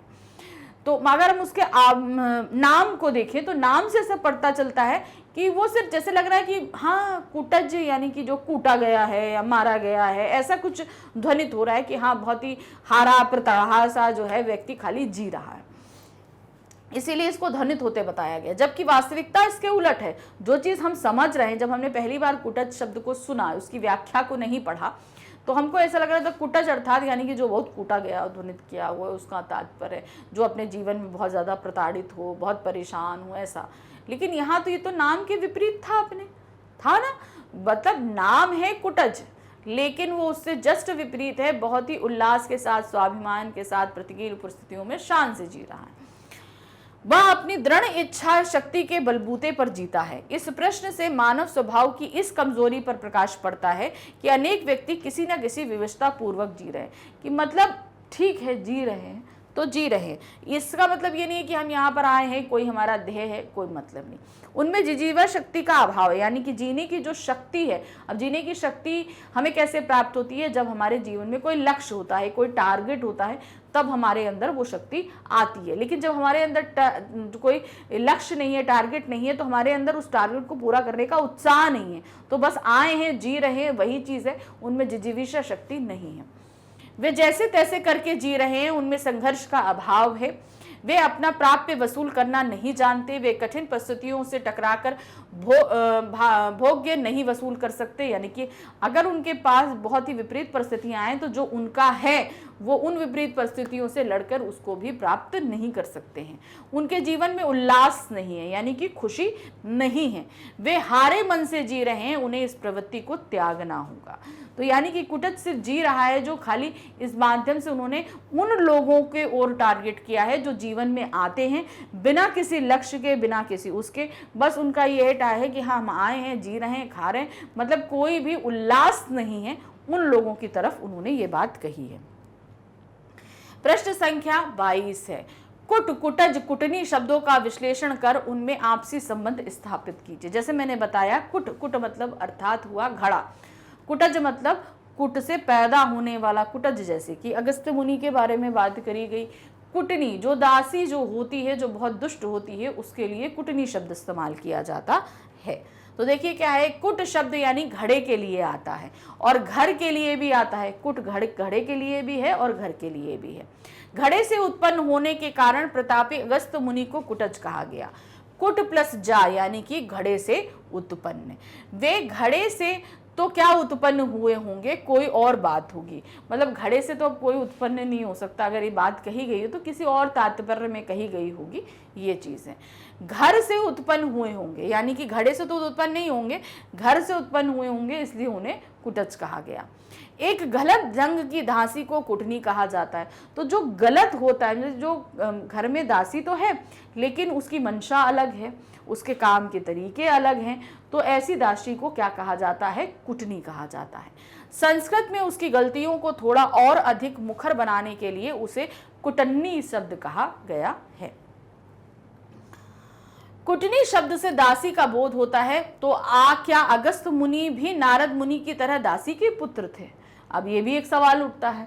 तो जैसे नारद मुनि एक दासी के पुत्र थे, तो क्या अगस्त्य मुनि भी एक ऐसी ही दासी के पुत्र थे, इसलिए उनको कुटज कहा गया? घड़े से पैदा होने की तो कोई बात जचती नहीं, ना तो मुनि के सिलसिले में और ना ही फूल के कुटज के सिलसिले में। न मुनि ही घड़े से पैदा हो सकते हैं और ना ही कुटज पेड़ जो है घड़े से पैदा हो सकता है। तो दोनों ही मामले में हम इस चीज को नकारते हैं। कुटज गमले में नहीं होते, वह तो जंगल का सैलानी फूल है। तो अब देखिए, घड़े का तात्पर्य वो किसी गमले में नहीं होते, यानी घर में पैदा नहीं हो सकते, घड़े से पैदा नहीं हो सकते, हम बगीचों में नहीं लगा सकते, ये जंगल में होते हैं। ये बात एकदम सार्थक होती है। तो इसलिए ये कुट, कुटज और कुटनी का यहाँ पर हमने विश्लेषण किया कुटज पाठ के आधार पर। प्रश्न संख्या 23 है, नाम क्यों बड़ा है? लेखक के विचार अपने शब्दों में लिखिए। नाम, मेरा नाम रूपाली, आपका नाम कुछ भी, उसी तरीके से पेड़ का नाम कुटज, ये सारी चीजें हर किसी के लिए नाम क्यों इतना ज्यादा महत्व रखता है, ये बताना है आपको। जो लेखक है हमारे हजारी प्रसाद द्विवेदी, उन्होंने पाठ में इस चीज के बारे में बताया है। तो आखिर क्यों ये इतना महत्व रख रहा है? लेखक इस प्रश्न पर विचार करता है कि रूप मुख्य है या नाम, नाम बड़ा है या रूप। तो मतलब हमारा रूप बड़ा है या मेरा नाम बड़ा है? वैसे ये कहा जाता है कि नाम में क्या रखा है, नाम की जरूरत हो तो कुटजों को भी 100 नाम दिए जा सकते हैं। पर लेखक का मानना है कि नाम इसलिए बड़ा नहीं है कि वह नाम है, बल्कि वह इसलिए बड़ा है क्योंकि नाम से उसे सामाजिक स्वीकृति मिलती है। अब मान लीजिए हमारा स्वरूप क्या है, एक स्त्री का स्वरूप है। अब यहाँ पर इस समाज में हमारी अपनी आइडेंटिफिकेशन क्या है, वो है मेरा नाम। क्योंकि हम ये बोले ए स्त्री, ए औरत, ए लड़की, ए लड़का, ये तो हम नहीं बुलाएंगे। क्या है, मेरे नाम से मुझे बुलाया जाएगा। नाम इसलिए ज़रूरी है क्योंकि समाज में हमें इसी से अपनी एक आइडेंटिफिकेशन, एक पहचान मिलती है। रूप व्यक्ति सत्य होता है, जबकि नाम समाज सत्य होता है। अब हमारा चेहरा जो है वो हमारी पहचान है, और मेरा नाम की वजह से हम समाज में अपना एक स्तर रखते हैं, ठीक है ना। तो ये चीज़ उन्होंने बताया कि जो रूप होता है वो व्यक्ति की अपना सत्य होता है, और जो नाम होता है वो समाज का सत्य होता है, क्योंकि समाज में हम उसी के जरिए पहचाने जाते हैं। नाम उस पद को कहते हैं जिस पर समाज की मुहर लगी होती है। इसे आधुनिक लोग इसे सोशल सेक्शन कहते हैं। लेखक का मन भी ऐसे नाम के लिए व्याकुल होता है जिसे समाज द्वारा स्वीकृत हो, इतिहास द्वारा प्रमाणित होता है कि सभी लोगों के चित्र में समाया हो। अर्थात यह है कि हम हमेशा एक ऐसे नाम को ढूंढते हैं जो बहुत ही अलग हो। होता है ना, हम जब किसी का नामकरण करते हैं, या आप अक्सर देखते हैं पेरेंट्स जब अपने बच्चों के लिए नाम खोजते हैं तो कुछ अलग सा चीज़ ढूंढना चाहते हैं ताकि वो उसकी एक अलग पहचान समाज में बने। तो कारण यही होता है कि नाम को समाज में वैल्यू मिलती है, उससे हमारी पहचान बनती है, इसलिए नाम का स्वरूप ज़्यादा बड़ा होता है। प्रश्न संख्या 24 है, निम्नलिखित गद्यांश की सप्रसंग व्याख्या कीजिए। हमारे सामने कुछ पंक्तियां रखी, कुछ गद्यांश रखा गया है और इसका हमें संदर्भ प्रसंग सहित व्याख्या करनी है। देखिए क्या है, रूप व्यक्ति सत्य है, नाम समाज सत्य है। नाम उस पद को कहते हैं जिस पर समाज की मुहर लगी होती है। आधुनिक शिक्षित लोग, जिसमें सोशल सेक्शन कहा करते हैं, मेरा मन नाम के लिए व्याकुल है। समाज द्वारा स्वीकृत, इतिहास द्वारा प्रमाणित, समिष्ट मानव की चित्त गंगा में स्नात। तो यहाँ पर नाम को लेकर बताया गया है कि नाम समाज में हमारी एक पहचान बनाता है। इतिहास से हमको, भाई कोई भी नाम है, जाहिर सी बात है इतिहास में वो प्रचलित है, हमको एकदम से नई शब्दावली तो लेकर नहीं आएंगे ना, तो वो इतिहास में प्रचलित है इसीलिए हम उसको इस्तेमाल करते हैं। तो यहाँ इतिहास से परिचय हमारा संबंध दिखाता है, हमारी एक अलग पहचान बनाता है एक नाम, और लोगों द्वारा समाज में हमें स्वीकृति भी प्रदान करता है। अब इसका सबसे पहले प्रसंग देखिए क्या है। प्रस्तुत गद्यांश प्रसिद्ध निबंधकार एवं समालोचक हजारी प्रसाद द्विवेदी द्वारा रचित निबंध कुटज से अवतरित है। इस पे लेखक कुटज का परिचय देता है। अब कुटज आपको पता है कि एक फूल है, उसका परिचय वो दे रहे हैं। अब इस पूरे जो प्रसंग हमने अभी पढ़ा है, यानी कि जो हमने कुछ पंक्तियां यहाँ पढ़ी हैं, उसकी व्याख्या कर रहे हैं।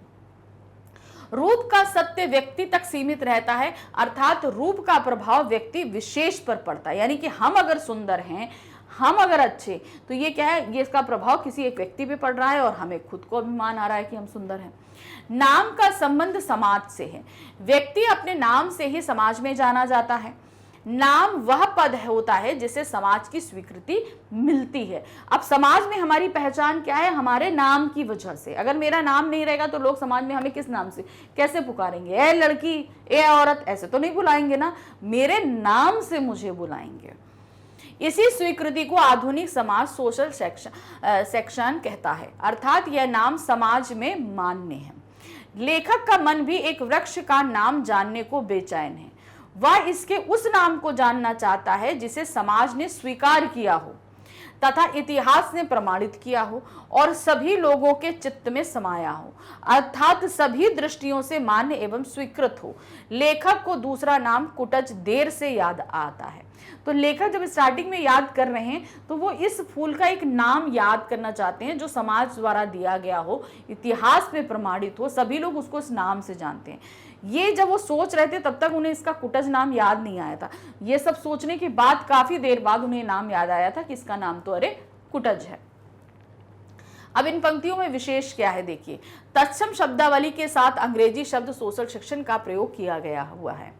विषयानुकूल भाषा शैली अपनाई गई है। अब विषय यहाँ है, हम कुटज की व्याख्या कर रहे हैं, तो भाषा शैली व्याख्यात्मक है। अब जब हम किसी चीज की व्याख्या करते हैं तो उसमें हम बहुत सारे प्रतीक लेते हैं, लक्षण लेते हैं, और जैसे हम उदाहरणों के तौर पर किसी चीज को समझाते हैं, तो जब हम जैसे कुटज के बारे में यहाँ बात कर रहे हैं तो हम उसके तौर पे हम बहुत सारे उदाहरण प्रस्तुत कर रहे हैं, प्रतीक प्रस्तुत कर रहे हैं। तो ऐसे बहुत से नाम, जैसे हमने कुटज का जब व्याख्या करी तो हमने कुटनी, कुटनी, कुटहारिका, कुटकारिका, कई सारे नामों को यहाँ पे उदाहरण के तौर पर प्रस्तुत किया, उनके अर्थों को प्रस्तुत किया। तो जब हम किसी चीज की व्याख्या करते हैं तो हमें बहुत सारे ऐसे उदाहरणों को प्रस्तुत करना पड़ता है जो उससे सिमिलर हो। तो यहाँ पर वही चीज हुई, यहाँ पर हमने बहुत सारे ऐसे शब्दावली का इस्तेमाल किया है जो विषय के अनुकूल है। अब है प्रश्न संख्या 25। यहाँ पर भी हमारे सामने कुछ पंक्तियां रखी गई हैं, इनको हमें पढ़ना है और इसका प्रसंग सहित व्याख्या करनी है। रूप की तो बात ही क्या, बलिहारी है इस मादक शोभा की, चारों ओर कुपित यमराज की दारुण निश्वास के समान धधकती लू से में यह हरा भी है और भरा भी है। दुर्जन के चित्त से भी अधिक कठोर पाषाण की कारा में रुद्र अज्ञात जल स्रोत से बरबस रस खींच कर सरस बना हुआ है। तो यहाँ कुटज की बात करी जा रही है। कुटज का रूप कैसा, अच्छा नहीं, उसमें महक नहीं, विपरीत वातावरण में है, चारों तरफ लू चल रही है, एकदम गर्माहट है, कठोर वातावरण है, लेकिन तब भी जो है वो उस वातावरण में सरस है, अपने लिए पृथ्वी चीर कर रस खींच कर लेकर आ रहा है। तो यहाँ पर जो कुटज पेड़ है, जो उसका फूल है, उसके बारे में बहुत अच्छे से बताया है। अब इसका प्रसंग देखिए क्या है। प्रस्तुत गद्यांश प्रसिद्ध निबंधकार एवं समालोचक हजारी प्रसाद द्विवेदी द्वारा रचित निबंध कुटज से अवतरित है। इसमें लेखक कुटज का परिचय दे रहा है। जो कुटज हमारा पेड़ या फूल जो है उसके बारे में वो बता रहे, फूल के बारे में भी बताया है, पेड़ के बारे में भी बनाया है, दोनों चीजें बताई हैं। सॉरी, लेखक कुटज के रूप पर बलिहारी जाता है। उसे कुटज का रूप अत्यंत मनोहारी प्रतीत हो रहा है, उसे इसकी शोभा मादक लगती है। यद्यपि चारों ओर भीषण गर्मी पड़ रही होती है, फिर भी यह हरा भरा बना रहता है। लू ऐसी चलती है कि यमराज अपनी दारुण सांसें छोड़ रहा हो। कुटज इससे अप्रभावित है, यानी कि इतनी गर्मी है, इतनी लू चल रही है, लेकिन उसे इन सारी चीजों का कोई प्रभाव ही नहीं पड़ रहा है। बाकी कोई पेड़ होता तो मुरझा जाए, लेकिन ये तो नहीं मुरझाया। वह इस विपरीत मौसम में भी खूब फलता है, फूलता है। यह पत्थरों की अतल गहराई से भी अज्ञात जल स्रोत से अपने लिए रस खींच लाता है, यानी कि ऐसी जगह से जल लेकर आता है कि लोग उससे पूरी तरीके से अनभिज्ञ हैं कि यहाँ पर भी कोई जल स्रोत है, पानी है। ऐसी जगहों से भी उसकी जड़ें जाकर पानी अपने लिए खींच लेती हैं। अर्थात ये कहीं से भी हो अपना भोग्य वसूल कर लेता है। कोई भी स्थिति हो जो उसके लिए है वो उसको प्राप्त कर लेता है। इसमें असीम जीवनी शक्ति है। यह विषम प्राकृतिक परिस्थितियों में भी खुशी के साथ जीना जानता है और जीता है, यानी कि कोई भी परिस्थिति हो वो हर हाल में खुश रहना बहुत अच्छे से जानता है और जी भी रहा है। अब इस गद्यांश में हमारे पास में क्या विशेष रहा, तत्सम शब्दावली का प्रयोग है, ध्यान रखिएगा। इसमें तत्सम शब्दों का इस पूरे ही लेख में बहुत अच्छे से इस्तेमाल किया गया है। विषय अनुकूल भाषा अपनाई गई है। किसी भी विषय को, अब जैसे लू के लिए उन्होंने जो है कुपित यमराज की दारुण निश्वास को बताया गया है। तो यहाँ पर कितने अच्छे, मतलब लू को कितना प्रचंड दिखाने के लिए उन्होंने यमराज की गर्म सांसों, यानी कि क्रोधित यमराज की गर्म सांसों का उदाहरण प्रस्तुत किया। यानी कि जो भी विषय है उसके लिए जिन शब्दों का, जिन उदाहरणों का वो इस्तेमाल कर रहे हैं, वो बहुत अच्छी तरीके से उन्होंने इस पर अपनी पकड़ को बनाकर रखा हुआ है। तो यहाँ ये पार्ट समाप्त हुआ, आप सभी ने अच्छे से समझा। थोड़ा सा टफ पार्ट है, लेकिन ये है कि जब तक आप चैप्टर नहीं समझ लोगे ना तो क्वेश्चंस को करना मुश्किल हो जाता है। चूंकि एक निबंध है जहाँ पर एक पेड़ या फूल के बारे में ही बहुत सारी चीज़ों को अलग अलग कनेक्ट करके बताया गया है, तो आपको सिर्फ उन कनेक्शंस को ठीक से समझना है कि जैसे कालिदास से भी है, रहीम जी से भी है, उन्होंने बताया, फिर उस तरीके से उन्होंने अगस्त मुनि से बता दिया, नारद मुनि से बता दिया, कई जगह से उन्होंने कनेक्ट किया है उसको। तो वो सारी चीज़ें आप कनेक्शन को समझो, रूप है, रंग है, रूप क्यों ज़रूरी है, नाम क्यों ज़रूरी है, ये सारी चीज़ों के एक महत्व को बताते हुए उन्होंने इस पाठ को प्रस्तुत किया है। तो मेन यही है कि आप पहले ये जो कुटज है इसका किस किस से संबंध दिखाया या दर्शाया गया है उसको समझना ज़रूरी है। फिर क्वेश्चंस कहीं से भी हों आपके लिए परेशानी नहीं पैदा करेंगे। मैग्नेट ब्रेन्स एक ऐसा प्लेटफॉर्म है जो आपको किंडरगार्टन से लेकर क्लास 12 तक की निःशुल्क शिक्षा प्रदान करता है। ये निःशुल्क शिक्षा आपको वीडियोस के जरिए प्रोवाइड कराई जाती है। तो ये वीडियोस जो आपको मिल रहे हैं वो 3 जगह से मिल सकते हैं। 3 जगह है, पहला है यूट्यूब, फिर है दूसरा हमारा वेबसाइट magnetbrains.com और तीसरा है हमारा ऐप जिसे आप प्ले स्टोर से डाउनलोड कर सकते हैं। तीनों में किसी जगह भी जाइए, आप निश्चिंत होकर पढ़ाई करिए। कहीं कोई पेमेंट, कोई पैकेज, कोई कूपन लेने की ज़रूरत नहीं है। आप किसी भी क्लास में हैं, कोई भी सब्जेक्ट पढ़ना चाहते हैं, निश्चिंत होकर जितना चाहें उतना वीडियो देखिए, जितनी बार देखना है उतनी बार देखिए, कोई पेमेंट नहीं लगेगी। लेकिन हाँ, जब हम ऑनलाइन पढ़ाई करते हैं तो हमें बड़ी परेशानी होती है सही टॉपिक, सही चैप्टर ढूंढ कर पढ़ने के लिए। यानी कि ये समस्या भी हमने आपके लिए हल कर दी। जब आप हमारी वेबसाइट और ऐप पर आओगे तो ये आपको परेशानी बिल्कुल भी फेस नहीं करनी पड़ेगी। ना ही आपका टाइम वेस्ट होगा और ना ही आपको डिसीजन के लिए इतना परेशान होना पड़ेगा।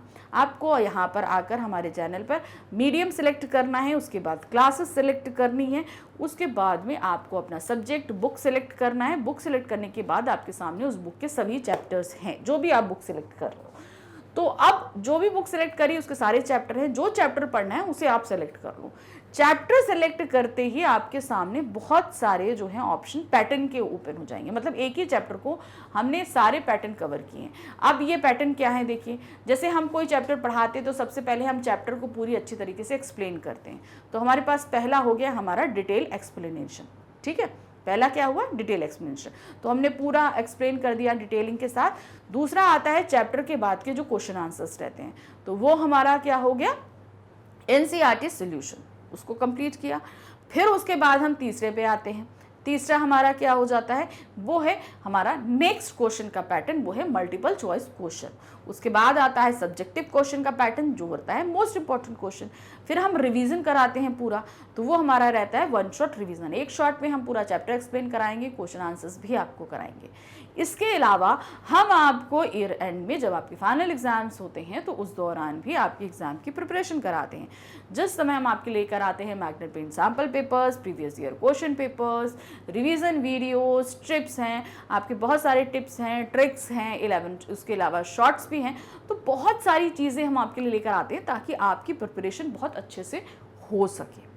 तो ये जितना कुछ मैंने बताया ये आपके लिए 100% फ्री है, कोई पेमेंट नहीं करना। उम्दा कंटेंट है, टीचर्स का बेस्ट एक्सप्लेनेशन है, जिससे आपको हर एक चीज़ बहुत अच्छे से समझ में आए।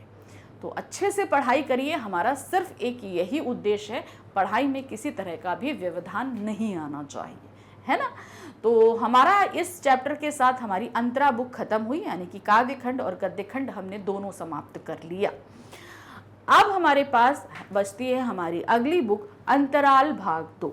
तो यानी कि नेक्स्ट वीडियो में हम मिलेंगे अपनी नई बुक के नए चैप्टर के साथ। हमारी नई बुक रहेगी अंतराल भाग 2 और चैप्टर रहेगा सूरदास की झोपड़ी।